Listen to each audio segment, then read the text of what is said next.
So I am out here in my bare feet today with my little garden patch where I have got some blackberry bushes planted. This one here in the middle seems to have died probably, but this one and this one are doing very well. I'm Beth, and this is how I'm doing it. So I've got some flowers in here, trying to make, there's supposed to be flowers on these too. Maybe the flowers will come back in a little bit, right here and here. And of course some dandelions, the bees love them too. I planted some flowers in here because I wanted to help feed the bees. And this little blackberry plant is doing amazing. This is so much better than I expected. Look at this. I've got 3 big blackberries right here. I've got another coming up right here on this little flower. And I've got another bud right here trying to grow. So we're gonna see what happens. I was told not to expect anything out of these blackberry plants for the first 2 to 3 years.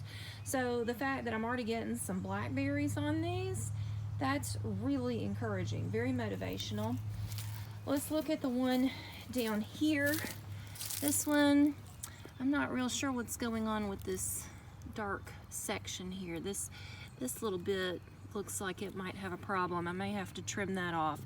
And I don't see any bits of blackberries trying to come up out of this one yet, but that's okay. I mean, it just needs some time to get its roots together.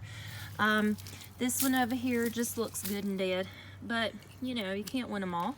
That's why I bought 3 of them, so that at least, statistically speaking, I would have some that would make it, 1 or 2 that would make it. So I'm happy with that.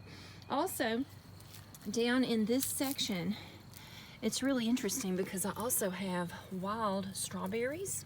Here's another one. Now this just came with the yard. I did not plant these. They just kind of came with the territory. In fact, at one point in this entire backyard, we had the whole yard bulldozed and graded to improve drainage, and then planted grass on top of that.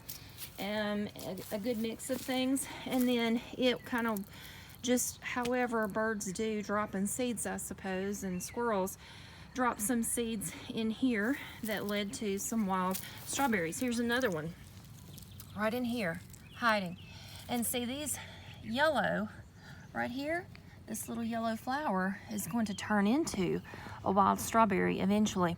Now the interesting thing about that is they do not taste like regular strawberries, and they're circular, whereas regular strawberries have more of a, the strawberries that you find at the grocery store have more of a pyramid kind of conical shape. This looks like a wild strawberry that a little critter has gotten into and eaten already. Here's another one right there.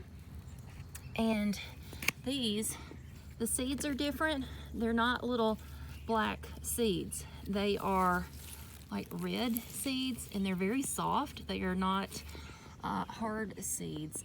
So it's just a different experience entirely. There's another one right there, and right in there. I'm gonna see if I can get over there so you can see that one. There it is, right there. So they're hiding all over in here, and it's kind of fascinating to see it come together. Every once in a while, we'll come out here. You can eat them. We'll come out here and do a little work, trimming up and cleaning up, and then just grab the wild strawberries as a little treat. They're not sweet. There's almost no flavor to them, but it's just kind of interesting and neat. They're really pretty to know that you've got wild strawberries growing in your backyard. Almost, well, basically no effort. Anyway, so it's a little bit piddling right now. Not too much to look at, but I do have half of a packet of watermelon seeds. I'm going to sow these directly into the ground. I'm not going to go for seedlings here.